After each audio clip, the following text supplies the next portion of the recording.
Sarboy tayo dyan mga kosa, bagong segment na naman ng Usapang Asawa. Biglaang segment lang to. Sila naman pag-usapan tong namin, work-life merch, tong gawa lang ng gawa para may mababalikan. Ayan, ito, pakita mo mahal. Ito yung gray version, ito yung black version, dalawang color lang. Dalawa lang din yung size, XL at double XL. Regrets on deathbed, fucking do it. Yun yung topic namin ngayon. Uy, dito na yung isa. Ayan mo lang. What's that? Ngayon pag-usapan natin yung ano yung top 5 na regrets ng mga dying person sa deathbed nila. I wish that I had let myself be happier. Yung top number 5 or I wish I had stayed in touch with my friends. 3, I wish I'd had the courage to express my feelings. 2, I wish I hadn't worked so hard. number 1. I wish I had the courage to live a life true to myself, not the life others expected of me. Ano napansin mo dun sa top 5 na regrets?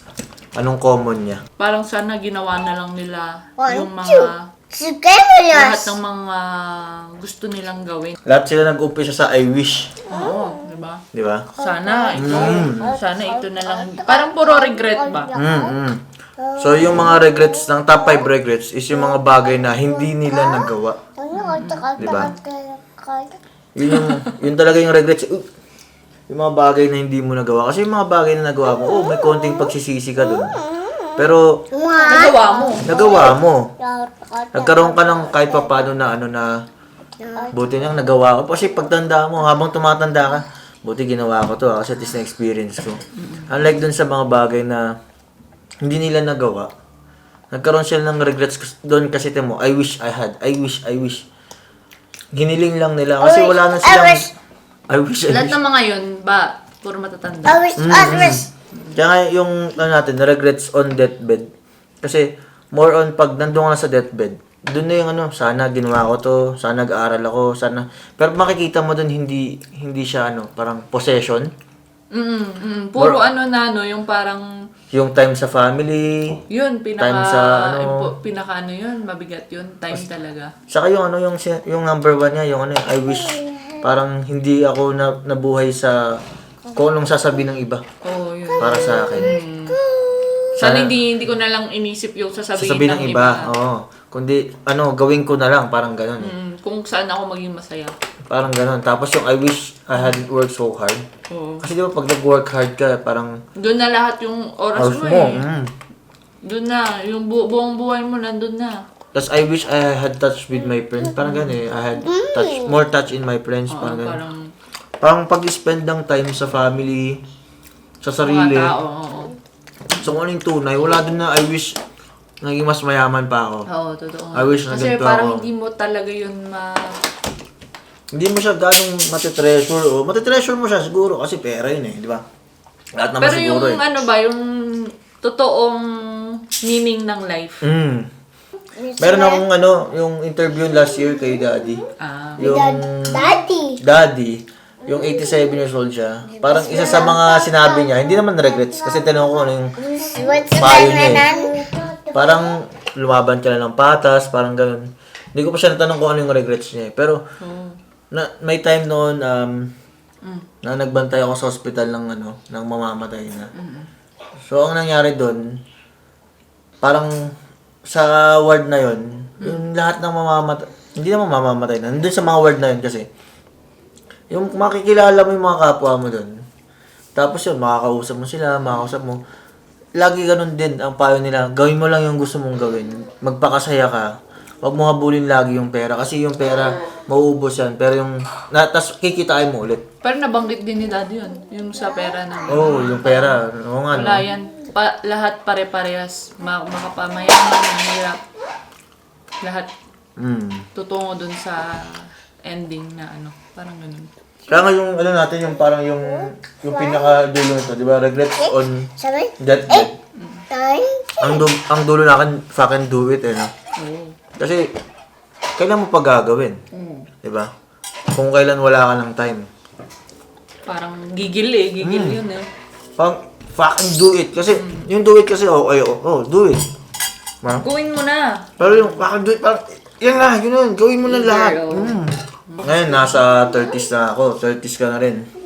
Alam mo, gawin na natin ang gawin yung gusto natin gawin. Best ng oras? Bilis. Parang nung kailan lang, nagkakilala tayo. Tapos, nagkaanak. Tapos ngayon, dalawa na, sa Ngayon, 30s 30 na na tayo. Alam mo, parang, Dati, nung bata ako, alihis na naman sa topic. Nung bata kasi ako, kung nakakita ko ng mga 30s, parang matatanda na eh. Mga thunders na din eh. hindi ka na bumabata. Kaya, hanggat maaari, gawin mo na yung mga bagay na gusto mong gawin. Gawin mo na yung mga experience na gusto mong experience. Kung hindi pa aabot yung pera mo sa ganung bagay, gawin mo na yung partially, pakiramdam mo muna. Planuhin nyo na. Kasi, hindi mo alam hindi mo masasabi eh. Kunyari sabihin mo na, ay sa atin tayo birthday ni ganito. Hindi, next year na lang. Oo. Hindi pala namatay kinabukasan ng birthday niya. Hindi mo na nagawa, hindi mo na Naman. celebrate Tama, yung tama. time with friends. Bukas Diba? na bukas. Hmm. Kailan pa? Kaya pa, kaya gawin mo na kung kaya naman at kung gagawa naman ng ng panahon at pagkakataon na kaya mo, available ka, kaya ng pera mo, gawin mo na. Kasi magsisi ka sa pag namatay ka na, bago ka mamatay, sa deathbed ka na, doon ka pa nagsisi na, sana ginawa ko. I wish. Hanggang gano'n na lang eh. I wish na lang yung sasabihin nila eh. Di ba tayo? Hanggat maaari dinodocument natin yung sarili natin. Gumawa tayo ng merch na hindi naman natin alam kung mabebenta eh. Tama. Di ba? At least, nagawa namin na magkaroon kami ng merch. Hindi kami sikat na YouTuber. Nagdo-document kami ng sarili namin. Gawa lang ng gawa. Di ba? Para may mababalikan memories. Yung ginagawa natin. Nagkukwento tayo ng story ng buhay natin. Saka nang hihingi sila ng chocolate. Gusto mo ng chocolate? Pero ginawa natin sa mabot ng mga kaya natin. Magastos, nakakapagod. Pero paano kung hindi kunyari sabi natin next year, tapos hindi pala tayo umabot next year na nabagsakan tayo ng aeroplano, di ba? Paano kung ganun? Next year, may dumaan na aeroplano, nabagsakan tayo, hindi na natin nagawa yung knock on wood. Hindi na natin nagawa yung gusto natin gawin na magkaroon ng sariling merch. Magastos, mahal, nakakapagod. Minsan nga napapaisip ako, ba't kaya parang manghihinayang ako na mag-invest sa ganito kung may mga purpose naman ako para gawin. Parang ba, yung gusto kong gawin, ganun, gagastos ako sa ganito, hindi naman ganun kalakihan. Pero, paano pag mamatay na pala ako sa ganitong Bukas. mga ganun. Wala lang din pala yung pera.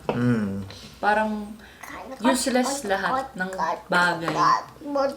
Ang maiisip mo is pinaka-importante talaga yung magagawa mo talaga. Nagawa ko, saya ko. Ako parang alam mo yung fulfilling. Na-fulfill mo yung Tama tama. Totoo lang ang hirap din. Sabihin ng ibang tao, hindi, nagagawa nyo yan kasi may pera kayo, di ba? Nagagawa nyo yung mga gusto nyo kasi ganito. Totoo lang, ginagawa lang talaga natin ng paraan para magawa natin, makuha natin yung gusto natin gawin eh. Hindi naman natin tayo parang, yung merch, order ka ng maraming shirt, order ka ng ganito. Pero yung, alam mo yung suot, pinaghirapan. saka yung suot mo yung sarili mong branding. Yung gawa ka lang ng gawa, parang may mababalikan. Tapos yung sa likod naman yung, gusto mong coat? Kasi totoo lang top 5 coats na gusto namin, yung sinusuot namin. May sarili na kaming merch ngayon na hindi naman namin alam kung mabebenta namin in the future. Pero, nagawa natin, di ba? Bago tayo magkaroon ng regrets. Oo, tama. Nagawa natin to, nagawa natin yan, na hindi tayo, habang buhay pa tayo at kaya pa natin, di ba? Yun naman. Hanggat may pera pa tayo. Oo. Kasi paano pag next year pala, mas iba na yung focus natin. Wala tayong parang natin sa ibang mas importanteng needs talaga. Sabi natin hindi naman sa pero paano kung next year, bilang nag-adapt yung pera sa crypto, so yung pera natin ngayon magiging Wala useless, na. di ba? Oo.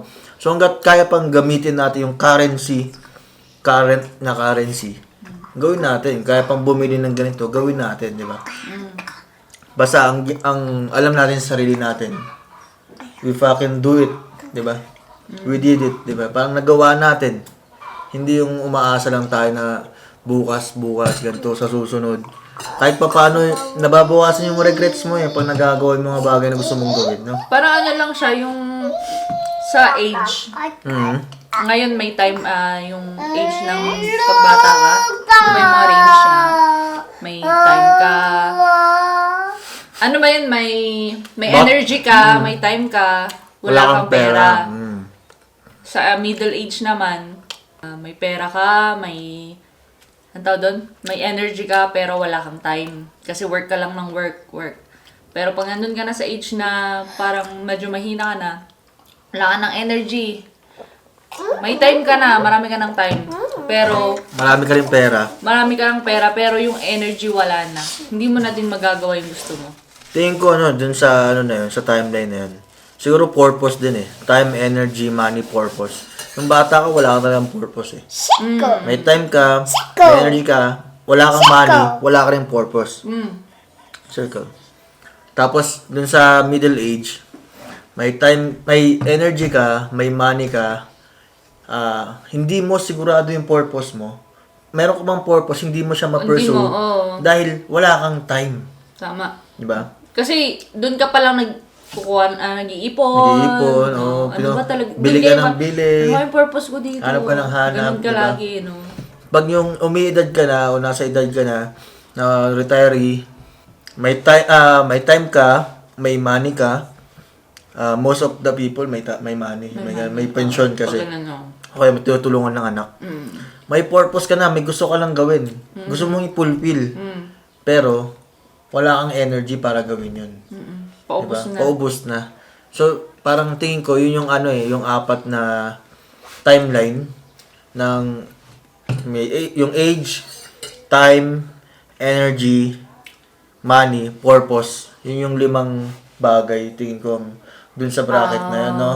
Hindi lang siya 4. Masasabi mo yung bang may purpose din lahat. Ganun. Siguro isa din sa dahilan kung bakit ito yung napili kong unang topic natin. Kasi, alam mo yung parang pagdadating ka na dun sa, cut mo na. Sige, sabihin mo lang kung bakit mo. Sige, kanina nabigilan ko rin yung iyak ko rin. Nainom muna ako.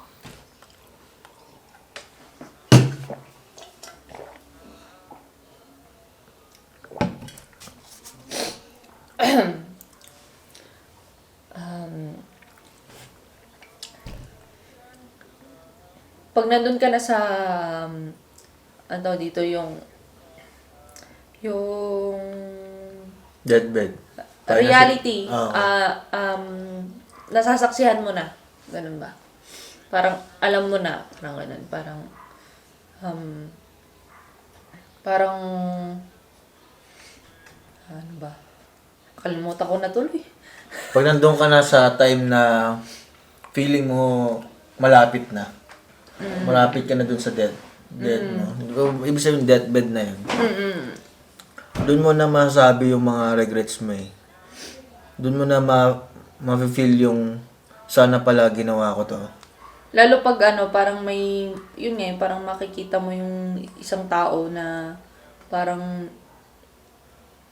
shucks, parang, oo nga, parang mararamdaman mo yung, yung, lahat pala tutungo sa point na yon na sana nga, na parang yun yung maging motivation mo, mapupush mo yung sarili mo ngayon na, gawin na natin to. Ganon. Bigat nun ah. Oo, di ba? Bigat. Why not? Bakit pag bukas ng bukas o sa ano pa? Go, di ba? Ba't ka matatakot? Lahat naman dadating sa ganyan. May kanya-kanyang oras na sabihin natin na mag-next version ka na, di ba? Para maganda naman yung term. Oo nga. May totoo. Ibang journey naman, ganun. Ibang journey naman. Ba't ka matatakot na sumugal kung kinabukasan hindi mo alam kung buhay ka pa? Di ba? Bigat nun ah. Oo nga. Kasi marami sa mga tao hindi sila nagdudwell sa gusto nilang gawin. Kasi kinakount nila yung bukas as na meron pa. Oo nga, no? Di ba? Hindi mo kasi alam Hindi nila alam eh. Hindi nila nakikita na yung ngayon, yung today, living in Yun the talaga, moment, diba? oo. Now. Now, oo. Kaya dapat sulitin mo na. Kung kaya mong magdesisyon at gawin yung gusto mong gawin sa araw na to na hindi makakasama sa ibang tao, hindi ka mangyuyurak, sabi nga ni Daddy yun eh. Na kung magagawa mo lahat ng gusto mong gawin mo na. Do it now. Do it now. Fucking do it. Mm. Fucking do it. Tama. Kayo mga kosa, may mga time ba sa inyo o may experience ba kayo nakakausap kayo ng mga, ano yun, nandun na sa deathbed, yung malapit na talaga sila. Ano yung mga nakukwento nila sa inyo? Bukod sa mahal nila kayo, mahal ka nila, mga memories, may mga regrets ba na nakwento sila at na-feel nyo ba na, oo nga, no, di ba? Hindi, ewan ko, yung sa top 5, ano parang, ang hirap din yung sinabi nila doon talaga. Let myself be happier. Touch with my friends. Express my feelings. Hadn't worked so hard. Saan hindi akong trabaho ng gusto. Tapos yung mabuhay sa sarili mo na hindi ka nabubuhay sa expectation ng iba. So yung mga kosa, sa akin yung na-pick up ko lang dito sa top 5 na to, sa akin sa usapan namin ni Mahal. Para sa akin, gawin nyo na lahat habang kaya pa. Kumanta kayo ng kumanta ng parang walang nakikinig. Magsayaw kayo ng parang walang nanonood. At magtumawa kayo ng parang walang nakakita.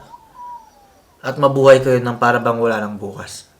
Ganon. Parang ganon sa akin. Parang yun yung pinaka nakuha ko dun sa, sa thought nung, di ba? Magpakabaliw ka, parang ganon, no?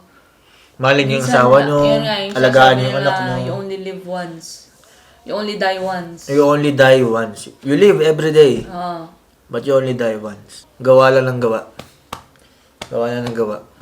Hanggat kaya pa. Gawa lang ng gawa. At gawa nyo na ng documentary. Mag-vlog kayo, mag-tiktok kayo. Para may mababalikan. Tama. Kasi lahat, magiging memories na lang. Yung ngayon, bukas, pagkakwentuhan mo na lang. Failure, yung kasiyahan, mga maling ginawa, mga... Alam mo yun, mga ganun. Siguro pag narating na natin yung 100 years old siguro, shucks, ang saya. Nagawa ko yung gusto ko. Gusto ko, Ganun yun eh. Yung okay na. Okay na ako, okay na. Ito na yun, antayin ko na lang. Parang ganun.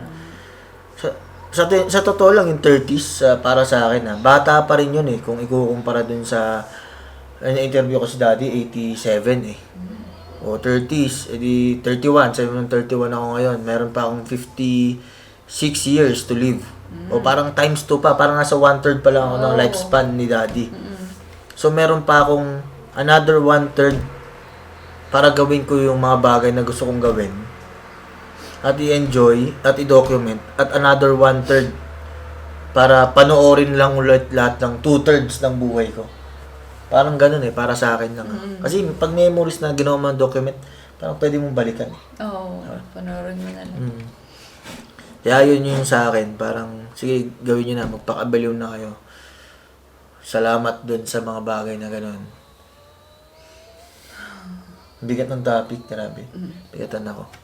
Siguro hanggang dito lang mga ko sa, basta, regrets ay nasa deathbed. Yung mga bagay na hindi nyo nagawa, yun yung malaking regrets nyo sa buhay. Kaya, fucking do it. Gawin nyo na. Gawa lang ng gawa. Gawa lang ng gawa para may mababalikan.